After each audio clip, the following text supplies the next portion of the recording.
Greetings and welcome to this edition of Positronic Hypersonic. I'm Barry P. Cook, and I want to talk to you about the first 3 episodes of Marvel's What If Season 2. They're releasing an episode a day starting a few days ago, and they've released 4 up to now, but I'm going to do the first 3, and then in a couple of days I'll do the next 3, and then a few days later I'll do the last 3 in their own videos. For now, let's talk about the first 3, the first of which was episode 1, What If Nebula Joined the Nova Corps? And as it starts, we see that Yondu's been killed in a universe where Roman betrayed and killed Thanos. And Nebula found herself in Nova Corps. And though Ronan later came for Xandar, where she lived, he couldn't attack because it was under an impenetrable dome. Years later, Nebula investigates Yondu's murder, and she ends up talking with Howard the Duck at a casino he owns, thinking he could tell her what a projection she found on Yondu's person is, but he doesn't know. Though Korg does, and it turns out that it's a memory core scan, the original of which contains a bunch of government information, including the code to the dome, meaning that someone was trying to take it down to make way for Ronan to invade. Nebula gets an old enemy out of jail so he can help her investigate, and they break into the core room, but the man betrays her as she's deleting the files from the core after copying them, and steals them from her right out of her head to give them to Nova Prime, her boss, who plans to surrender to Ronan. Nebula is ordered killed and melted down, but she escapes Prime's goons by jumping off a cliff and is presumed dead, though she's not. She makes her way to Howard's casino and gets repaired before acquiring guns from Howard and the help of he, Korg, Groot, and another character who together go after Nova Prime, with Nebula wearing a hairpiece like Yondu's and wielding a whistle arrow thing. It turns out that Nebula saw the betrayal coming and messed with the code so Prime couldn't carry out her plan.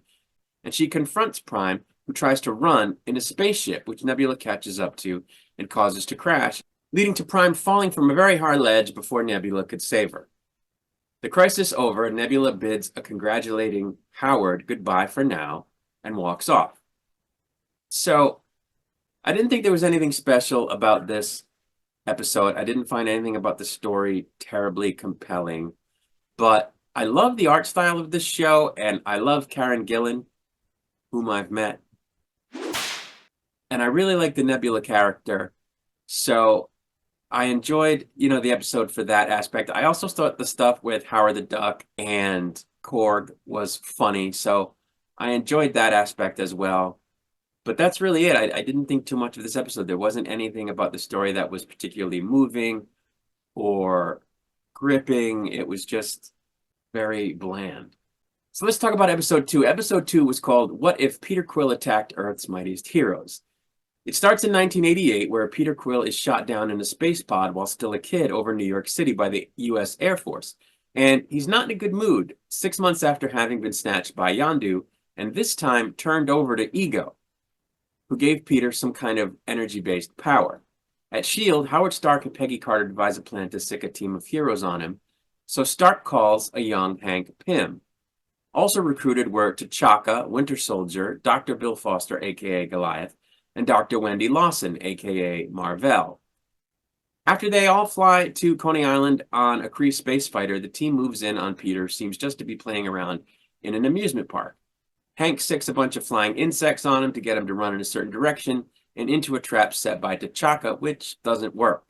Neither does his casing in under some type of empty silo, which is done by Goliath. The team then tries to retreat, but can't because Peter grabs the starfighter with his powers, at which point Thor shows up and does manage to capture Peter, at which point he explains that Peter had taken down all 9 realms as part of Ego's plan. Soon, Hope Pym encounters Peter in custody while she's wandering around the S.H.I.E.L.D. facility with Hank's card and releases him.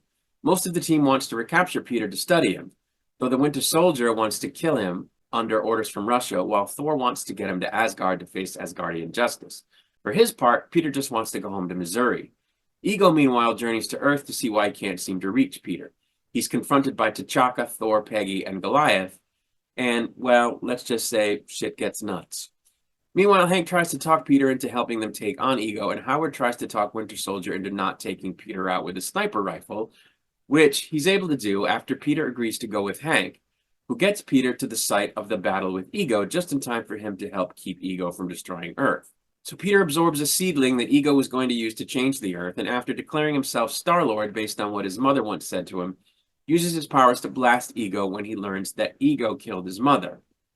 After a sort of victory dinner, Thor convinces the others to join him in dealing with Ego's planet, which still exists, even though his corporeal form was destroyed. Once again, I didn't think too much of this episode. I enjoyed watching because I love the art style. I did enjoy seeing sort of a different team of Avengers in action, T'Chaka versus T'Challa, Goliath, whom I'd not seen in anything before, a young Hank Pym doing the Ant-Man thing versus, other Ant-Man. And, I enjoyed the voice acting by Michael Douglas and Kurt Russell. It was great to see the Ego character, more than we did in the MCU live action film that he was in. But other than that, I didn't think there was much to it. There was nothing compelling about the story, nothing to make you think about the weirdness of it, which is what if is supposed to be. So I didn't think a lot of it, which is true of my feelings for most of the episodes of season 1 as well. So I don't know. It's kind of disappointing. But there you go. The third episode was What If Happy Hogan Saved Christmas? And as it starts, Justin Hammer invades the Avengers Christmas Gala at Avengers Tower while Jarvis is defragging and manages to take over the Iron Bots, all in order to steal some stored Hulk blood. Happy Hogan accidentally injects himself with said blood while trying to secure it away from Hammer's goons, turning one of his legs and both arms all Hulk-like and purple, before eventually turning the rest of him likewise. He calls Natasha, and she's being held at gunpoint by an assassin, Tony, who's playing Santa, and Bruce, who's in the middle of a toy hunt, and neither of them can help him at that moment.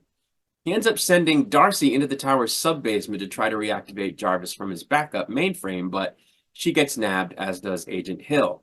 So Happy goes after Hammer, all Hulk style, after setting Hill and Darcy free and fighting a ton of Iron Bots. Hammer then gets into the Avengers armory and activates the Hulkbuster armor to use it himself, and he and Happy fight. The Avengers do eventually show up and think Happy is the threat, but learn he isn't after attacking him, at which point Tony deactivates the Hulkbuster armor, leaving Hammer vulnerable, at which point he's apprehended after almost falling to his death out a window. Once again, unfortunately, I didn't think much of this episode. The What If comic series was designed to make you think about crazy scenarios that would change the shape of things in the Marvel universe. What if Dr. Octavius was bitten by the radioactive spider instead of Spider-Man? I don't know that they did that in the comics, but in other words, that kind of thing, where how would the story of Spider-Man been different if Doc Ock got the spider powers? You know what I'm saying? What if Peter Parker were so upset that Uncle Ben were killed that he allowed it to turn his soul dark and became evil and was a supervillain instead of a hero? Stuff like that. Not this, what if something crazy happened at a Christmas party stuff. So I find these episodes to be really blah, just like a lot of the episodes of the first season. Though some of them, I think, lived up to the concept of what if. That doesn't mean I didn't enjoy watching this episode. I did. It was great to see Darcy again, voiced by Kat Dennings, whom I think is great. It was good to see the Avengers at the end. The stuff where Happy is like a Hulky type creature was funny. Happy was funny, but it was, as Robin Williams might say, pee-pee caca, no substance. I just didn't think very much of it, unfortunately. It was an enjoyable 30 minutes of haha and action stuff, but just nothing substantive. So it's kind of disappointing. It really is. But here's hoping the next 6 episodes are better. I'm going to get out of here for now. I'll be back to do a recap and review of the subsequent episodes in the manner that I described earlier. Until I return, I wish you peace and long life.